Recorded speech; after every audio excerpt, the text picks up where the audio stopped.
And tonight, Springfield city officials met with the community so they could hear their reactions to these initiatives that were announced by the governor. The public also taking advantage of being in the national spotlight, taking the time to voice its concerns about supporting a growing population and false claims on social media. 2 News reporter Evan Bales is live outside of the Springfield City Hall. Evan, you were listening to tonight's meeting. How are residents reacting and what are they calling for?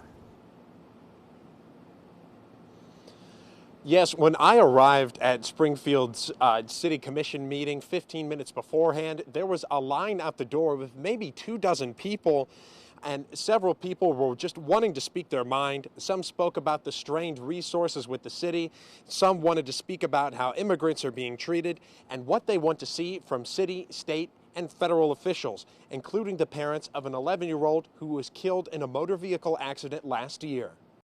They make it seem as though our wonderful Aiden appreciates your hate, that we should follow their hate. They have spoken my son's name and used his death for political gain. This needs to stop now. The parents of Aiden Clark addressed the community at a Springfield City Commission, calling for an end to the hate and bigotry toward immigrants they say they've seen. Their son died last year in a school bus crash caused by a man who happened to be Haitian. Aiden's father said in public comment that the family does not appreciate Aiden's name being used in political campaigns. And speaking of morally bankrupt, using Aiden as a political tool is, to say the least, reprehensible for any political purpose. Other residents also spoke out, claiming that false claims accusing the immigrant community of crimes is uncalled for. It's a bunch of rhetoric that cannot convince smart people that Haitians are bad people, okay? The Haitians that I know, these Haitians right here in this middle row, my people that I've known for 5 years, 4 years going on, they're beautiful, wonderful people. They're engineers, electrical, they're highly educated people that own businesses. Springfield Mayor Rob Rue spoke about how the unsubstantiated rumors that are circulating don't affect the real issues the city is facing.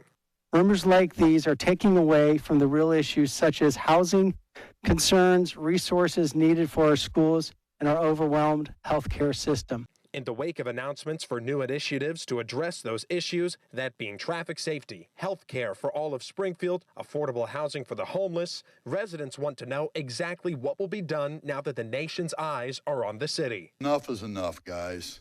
We have national attention now. Are we going to concentrate on the real issues that we have here? The real issues? Question to the council tonight.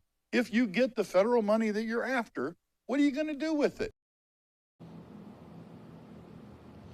Now, one of those programs that was announced was actually commencing tomorrow, announced by Governor Mike DeWine and being called a traffic blitz by Mayor Rob Rue. A significant police presence will be seen in Springfield starting tomorrow, mostly Ohio State Patrol officers. They'll be cracking down on traffic violations. Live in Springfield, Evan Bales, 2 News.